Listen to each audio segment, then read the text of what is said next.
Hello, I'm Esme Murphy, and this is Talking Points. In 2024, Black and Hispanic voters cast ballots for President Trump in record numbers. Is that support holding up as we head into the midterms? How big was that shift in 2024? Here are some numbers. In 2020, Joe Biden won Hispanic voters by 25%. In 2024, Kamala Harris won Hispanic voters by 3%. Trump doubled his support with black voters. In 2020, 8% of black voters nationwide supported him. In 2024, that support jumped to more than 15%. There's not a lot of research out there on Minnesota Latino and black voters, but there are some clues. Bayan Research Center found that in 2020, 13% of Somali voters, most of whom lived in Minnesota, cast ballots for Donald Trump. But in 2024, that figure jumped to 23%. Now, support for President Trump is dropping overall. One average of all polls says just 40.9% of Americans approve of the job he is doing. Are blacks and Latinos among those abandoning the president? Here to talk with us is political science professor Michael Minta of the University of Minnesota, who is an expert on black and Latino voting. Thank you so much for coming on. Thank you for having me. All right, my question is, when we look at the 2024 voting patterns, why was there this shift towards Donald Trump? So a lot of things that happened in 2024 was kind of unusual. I think we can say that, yes. In terms of a major party candidate withdrawing like at the very last minute, and then his vice president stepping in to run for him. So I think this is a very unusual election. So I think where many voters thought they were going to go vote for Joe Biden, now all of a sudden Kamala Harris and Tim Walz were on the ticket running against Trump. So I think that there was a lot of chaos, say, within the Democratic Party.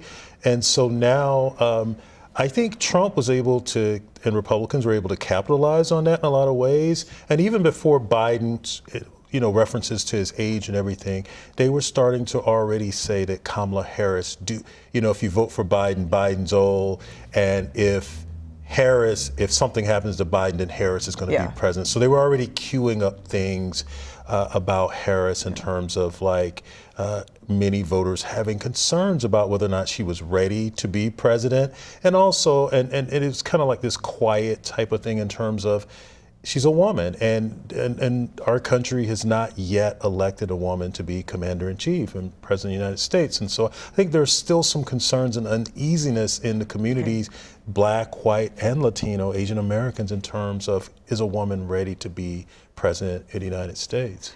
So you're saying that was there in your opinion, and also the fact that she was brought in so late. Yes. It was just really tough. One of the things that, I did some interviews and talked to voters in black neighborhoods and also in Latino neighborhoods. And I found that, especially amongst young voters, there seemed to be an appeal for Trump in terms of his persona, his success in business, his swagger. Whatever you think of Trump, he's kind of has all those things. Is that a factor, do you think, or is that just sort of anecdotal? I do think there is some appeal. I mean, I know, speaking of my generation, Trump has been kind of like this model of success, right? He's a successful businessman. He's this playboy, and even in many of the rap hip hop songs, he's featured in songs, Donald Trump. And so he's kind of like this bling bling guy that everyone wants to be. But in terms of those voters that might actually be appealed to Donald Trump, that I don't know if many of them actually turn out to vote for the candidate. So there's a difference between people who are saying that they like him and want him, but do they like him enough that they're going to turn out to vote? One of the biggest issues, I think, in the African American community and the Latino community, if you look at the 2024 election, the turnout rate for blacks, and compared to 2020, the turnout rate dropped for those groups, Latinos and African Americans, and I think it's increasing for Asian Americans. White voters stayed about the same, if you look in terms of the citizen voting age population. So the inability of Democrats to kind of turn those voters out in a very close election, especially in many of these swing states, can make a difference. Yeah, I went to Mercado Central in October before the election, October 2024, and spoke to voters there. And I was expecting an intense anti-Trump statement. I was expecting people to really come out and speak very negatively about candidate Trump, then candidate Trump, and his immigration policies. And I didn't really get that. I got some of it, but not for everybody. And there was support amongst Latinos for Donald Trump, even despite these harsh immigration policies that he was talking about back then. Why do you think that happened? Oh, yeah. So immigration is a very complex issue. It's kind of like a wedge issue. And many people I hear people say that, well, how could Latinos support Donald Trump? Well, we got to remember that many, particularly Mexican Americans, which are the largest subgroup within the Latino population, many people have been citizens here for many, many years before many American people that came over and settled in Texas and places like California. So people have been here for many generations, and so people have said, and there are people that have immigrated and have gone through the system the right way, as they say. So many immigrants do not necessarily like when they feel like other people are cutting corners in order to get over here while they went through the system the right way. So wait your turn in line. So it's not that surprising that some groups are actually are on board with, hey, we need to enforce immigration laws because I came over here the right way. You should wait in line and get your citizenship just like everyone else. How about Somali voters? We heard in that one survey an increase between 20 and 24 for President Trump. He could not have been more disparaging about the country of Somalia, people of color, just the whole thing. I mean, why was there support, solid support, for him in the Somali community?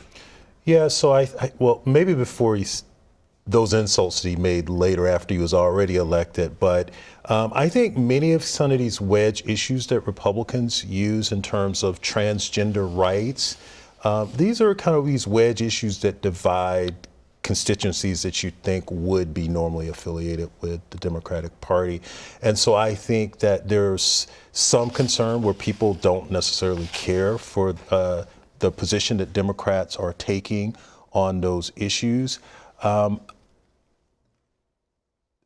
Again, I think there's more research that needs to be done in terms of figuring out what's actually scientific research to figure out what's going on. Because like you said, there's a lot of anecdotes in a lot of ways in terms of that. But I think a lot of people do. I think these wedge issues have been really appealing to many groups, and they've divided and peeled off some voters and that usually would vote for Democrats that are now voting for Republicans. Not just Donald Trump, but Republicans in general. The Washington Post had an article a few weeks ago talking about support amongst black voters that is down 11%. This is in late 2025 for Donald Trump. Hispanic voters is down 6%, Asian voters down 4%. Obviously we all need a lot more polling, and there's not a lot out there. But do you see that as something that's happening, that an erosion of that support that he had, that was just sort of a blip? Well, that's right. I don't really think Trump had as much support as people think, because I think of the people that showed up to vote, he captured more.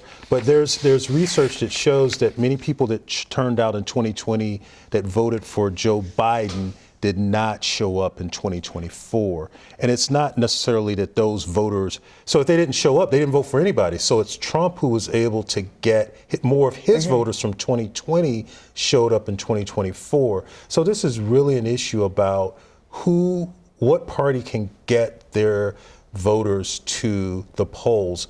And there are many of my colleagues who work in kind of like the activist area in various different groups, they felt that the Democrats did not provide or pour enough resources into community organizations that can reach out to these communities and to get them to vote. People kind of took it for granted that you could just get these voters to come out, but that's not it. You have to spend money and resources in terms of mobilizing these communities. Well, that's a very important point. Being taken for granted.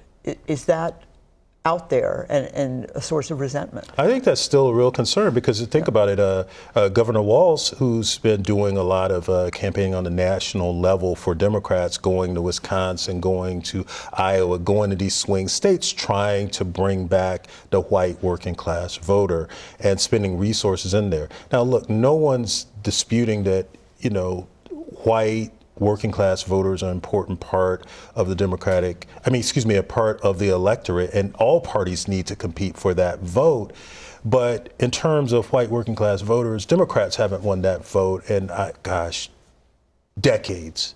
So the fastest demographic that's growing in the United States are the Black, Latino, Asian American population. So many of these activist groups have said you need to do more to mobilize these groups and put resources in there, and not saying you shouldn't focus on white working class voters, but to say that you need to spend just as much resources in these other communities growing part of the electorate. Because in some cases they really do come out and vote, and I think that it's fair, when you talk about, quote, minority voting, in many communities it's not a minority, people of color. Here in Minnesota it's about 75% are still white.